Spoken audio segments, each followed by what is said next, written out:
Hier nuit, j'ai pris le plaisir de lire les articles sur la page de Tchad One et j'ai découvert beaucoup de choses qui sont vraiment très choquantes pour une nation. Et depuis que Tchad One commence à exercer, j'ai pas vu des démentis pour ce qui est des contenus publiés par Tchad One. J'ai pas vu des procès à l'égard de Tchad One. Donc, jusqu'à preuve du contraire, nous les citoyens, nous prenons pour des vérités juridiques ce que Tchad One publie et des informations que Tchad One nous livre. Et un certain nombre d'articles surtout qui traitent de la gestion des entreprises étatiques me choquent. Je commence par la raffinerie de Djarmaya. Il y a un article à ce sujet et c'est clair que depuis même Déby père, Déby possédait 20% des actions de la raffinerie de Djarmaya. Ceci dit, on a privatisé cette compagnie étatique qui est censée profiter aux Tchadiens. Et le reste appartenait aux Chinois. Et aujourd'hui, avec le fils qui est arrivé aux affaires en s'imposant par le concours des armes en avril 2021 et la bénédiction de Macron, lui, le fils, aujourd'hui, il détient 40% des actions de la raffinerie et la Chine, les hommes d'affaires chinois en détiennent 60%. Et je me rappelle qu'en 2011, lorsque le carburant se vendait plus cher, et en 2016, en 2011, autant pour moi, on venait de lancer la raffinerie. Et à cette époque-là, le carburant se vendait plus cher au Niger qu'au Tchad. Donc, toute la production de Djarmaya qui est censée alimenter d'abord les citoyens ont été canalisées au Niger. Donc, les citoyens, spécifiquement ceux de N'Djamena, pouvaient venir à la station à 7 heures jusqu'à 15 heures, tu n'avais pas de carburant, tu rentrais.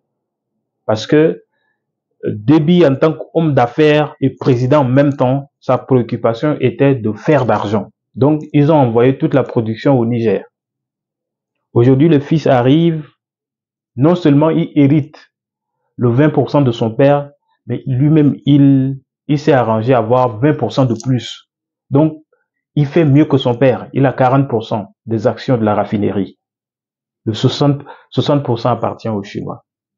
Et récemment, quand j'étais au Tchad, en fin d'année, avec ce qui se passe au Soudan et autres, les raffineries de là-bas ne fonctionnent pas comme ça se doit. Donc là aussi, une grande partie de la production du Tchad est orientée parce que ça se vend plus cher là-bas.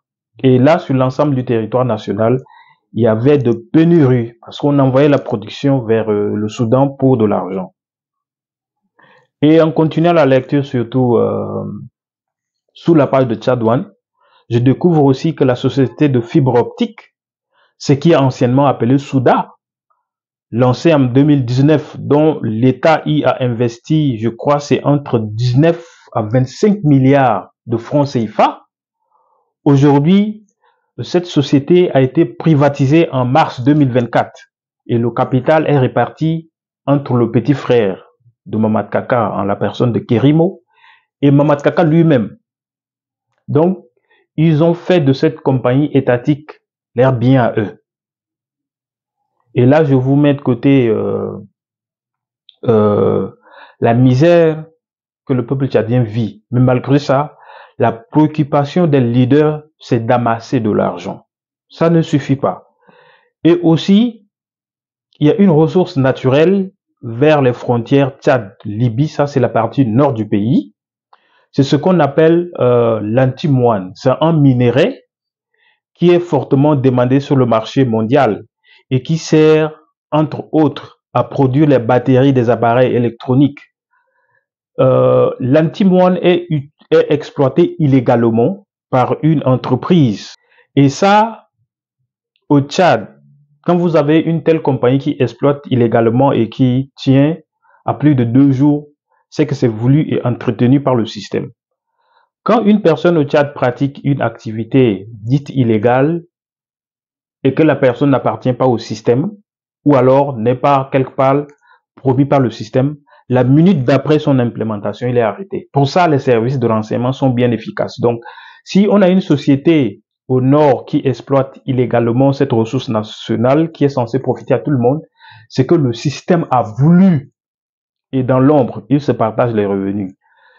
Tout ce développement, c'est pour faire comprendre aux citoyens que, au sommet de l'État, nous n'avons pas de gouvernants. Nous avons une clique de voyous, de bandits, d'hommes mercantiles qui ont pour seul objectif de remplir leurs poches. Et je crois que c'est depuis plus de 3 décennies qu'ils sont dans cette activité, mais ils ne sont jamais satisfaits. Ils ne sont jamais satisfaits. Avec l'inondation qui est en cours et autres, ça nous a exposé une fois de plus la misère dans laquelle croupit le peuple depuis plus de 3 décennies. Pour ceux qui se trompent et qui disent que Mamad Kaka c'est un bon président, qu'il a la bonne volonté, machin, sortez de là où vous êtes. Sortez de cet état d'esprit ou alors de cette façon de voir les choses. Mamad Kaka est le chef d'orchestre. Et comme je le disais tantôt, les chiens ne font pas les chats. C'est le fils de Déby. Il est né dans ce système l'a alimenté, il a vu ce système grandir, il a appris à travers ce système. Qu'est-ce qu'il peut produire de mieux? Qu'est-ce qu'il peut produire de mieux pour les citoyens? Ce qu'il peut faire de mieux, c'est de faire souffrir le peuple tchadien plus que ce que son père a fait. Et de 2021 jusqu'à présent, vous avez remarqué que ce soit à travers les crimes, ce monsieur a les mains pleines de sang. En petite période de gouvernance, il en a fait déjà plus que son père. Si vous vérifiez les indicateurs de développement, que ce soit sur le terrain de bien-être ou sur le plan de développement, vous verrez que même la corruption, tout ça a augmenté. Donc, il fait mieux que son père, mais pas dans l'intérêt du peuple. Ceci aussi pour dire à mes concitoyens que ce soit des hommes politiques de l'opposition, que ce soit ceux qui sont avec le système, je crois que ce sont les citoyens qui peuvent redresser le Tchad. Et quand je parle de citoyens ici, nous devons en arriver à une société civile qui met au centre de ses préoccupations l'intérêt et le bien-être des citoyens. Une société civile intègre et incorruptible. Vous avez vu, quand le système est arrivé au pouvoir, ils ont cette stratégie d'appeler les jeunes de la société civile, ce qui permettait encore d'éclairer les autres. On les a appelés petits postes de conseillers. Tout le monde a fermé sa bouche. Et où sont les résultats aujourd'hui? Rien. Nous avons vu ceux qui étaient activistes, entre guillemets, comme si c'était un titre, qui étaient rentrés, mais ils sont entrés dans le système et ils sont devenus le diable. Je ne citerai pas les noms, quoi qu'il en soit. Chacun est responsable de son choix et nous ne jugeons personne. Mais j'aimerais aussi attirer l'attention ici que ne vous trompez pas. Pour ceux qui veulent vraiment sortir le Tchad de là où le Tchad se trouve, n'entrez jamais en coopération avec ce système. Parce que le jour où vous intégrez ce système, vous devenez le même démon que le système. On en a vu plein ici qui sont entrés, ils sont devenus même plus démons que le démon. Donc, nous devons être une société civile très forte. Nous devons nous tenir à l'écart et combattre ce système-là jusqu'à l'abattre. Et c'est à partir de ça que nous pouvons imposer le changement. Vous savez, à un moment, quand ce système arrive à avoir beaucoup de difficultés avec les partenaires extérieurs, ces partenaires arrivent à leur imposer des choses à respecter. Par exemple, d'inclure l'opposition. En ce moment, ils sont obligés de rentrer au Tchad et ils essaient de faire entrer dans le gouvernement l'opposition. Et quand on fait entrer une opposition, c'est qu'entre-temps, tout est déjà mis en place pour que cet opposant-là entre. Il va entrer, mais il n'aura aucune marge de manœuvre. On te met là, mais tu n'as pas de pouvoir. Tu figures, tu es un figurant. Donc, que ce soit l'opposition, ceux qui croient que je veux entrer là-bas pour changer les choses de l'intérieur, ne vous trompez pas, vous ne pouvez rien changer. Vous ne pouvez rien changer. Tenez-vous à l'écart de cette machine, combattez cette machine-là, combattons cette machine jusqu'à la faire tomber et prenons les règnes. À partir de ce moment-là, on va dégager ce qu'on peut dégager et lancer les bases d'une renaissance pour un Tchad où tout le monde peut au moins vivre. Parce que ça fait très honte. Ça fait très honte qu'au XXIe siècle, vous voyez au rond-point double voie, j'ai vu des feux de signalisation et tout le monde applaudit. Tout le monde applaudit parce que on a de feux de signalisation. Nous sommes au XXIe siècle. Donc, si de telles choses nous fait croire que nous sommes en train d'avancer, c'est comme si, dans le pays, on a mangé le cerveau de tout le monde. C'est comme si on a mangé le cerveau de tout le monde. Et comme je le disais toujours, nos enfants, nos petits-enfants, parce que tout est archivé. Demain, ils verront, ils liront l'histoire, non seulement l'histoire, mais ils verront des vidéos de tout ça. Ils vont nous demander des comptes. Papa, en telle année, il y a un dictateur très médiocre, fils d'un dictateur qui est arrivé aux affaires. Qu'est-ce que tu as fait? Qu'est-ce que vous, à l'époque, en tant que jeune, avez essayé de faire pour le détruire et nous laisser un pays au moins vivable? Nos enfants, nos petits-enfants nous posaient cette question. Mais quelle réponse pouvons-nous alors donner à ces enfants? Donc, j'attire ici une fois de plus l'attention de la société civile. C'est seule la société civile qui peut imposer une bonne gouvernance. C'est pas les transformateurs. Les transformateurs, ils peuvent entrer là, prendre le pouvoir, mais le pouvoir aussi peut contrôler, hein. C'est seule la société civile qui, de sa position neutre, doit être ferme. Et si celui qui est aux affaires essaye d'envoyer sa tête sur une ligne qui n'est pas autorisée, la société civile tape dessus et ça rentre dans le rang. C'est la société civile qui fait le pouvoir, qui impose la bonne gouvernance. Soit il impose, soit celui qui est au pouvoir va devenir un dictateur et il va diriger selon ce qui l'arrange. Et moi, je prends toujours les hommes politiques comme des enfants dans une boutique de biscuits. Ils n'ont pas de limite. Ils veulent toucher à tout. Donc, c'est nous, la société civile, qui devons être là pour dire non, non, non, ici tu ne peux pas passer. Non, tu dois plutôt aller dans ce sens. Et c'est au prix de sacrifice. Ça aussi, il y a des prix à payer pour ça. Mais du moment où nous ne sommes pas prêts à payer ces prix-là, nous ne pouvons pas espérer le changement au Tchad pour bientôt.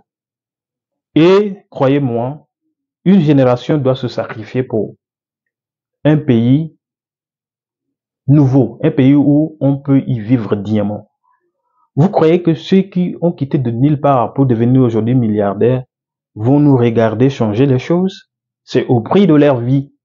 Donc, le changement que nous voulons va faire couler le sang, va faire couler la sueur, va faire tomber. Mais c'est le prix à payer. Sans quoi, on se déclare calmement défaillant, on laisse faire, c'est-à-dire on regarde. C'est-à-dire si on venait prendre n'importe qui chez lui, personne ne va maintenant dire un mot. Ils vont nous tuer dans nos maisons un à un. C'est-à-dire, on nous enlève un à un et ça ne bouge pas. Il y a des choses au Tchad. C'est-à-dire, si ça passe au Ghana où je vis là, si ça passe ici, spontanément, il y aura une manifestation qui va demander le départ du président. Si ça passe au Kenya, spontanément, les gens vont. Mais au Tchad, c'est-à-dire, on aime bon. On aime notre situation. On est bon comme ça, hein. On ne bouge pas. La liberté a un prix. Mais du moment où tu n'es pas prêt à payer ce prix et que tu te résignes dans la prière, vous croyez que ceux-là, pour venir faire du mal, ils prient aussi avant de sortir. Ils prient pour que ils viennent, ils vous font du mal et puis rentrent en sécurité. Et cela ne suffit pas. Ils vont à la Mecque chaque année pour se purifier. Vous croyez que la prière peut changer? Vous croyez que vos lamentations, c'est des actions qui changent les régimes, qui changent les dictatures. Et le tout doit se faire dans une collaboration entre les couches sociale. Mais nous sommes dans les divisions de nordistes, sudistes. Quand il y a une manifestation, c'est un groupe qui sort, l'autre ne sort pas. Quand il y a une manifestation, on sait que c'est tel quartier qui va sortir, l'autre ne sortira jamais. Alors que tout le monde est victime de ce système-là. Donc la balle est dans notre camp en tant que citoyens, mais surtout les jeunes, parce que c'est décevant de voir que des jeunes diplômés, intelligents, pourrissent au quartier, mais chaque jour, il y a des décrets pour nommer au poste de responsabilité des analphabètes, mais qui ne foutent absolument rien. C'est honteux. Mais ce qui fait encore mal, quand on nomme un préfet, je sais pas, un gouverneur analphabète, le jeune là qui est formé à l'ENA, qui est censé occuper ce poste, au lieu de s'énerver, il prend un discours d'un gouverneur analphabète et puis il fait de ça un sujet de blague sur les réseaux sociaux. Donc à un moment, je me demande, est-ce qu'on réfléchit encore? Bon, je sais pas. Mais on a une responsabilité face à tout ceci. C'était mon message du jour. Merci.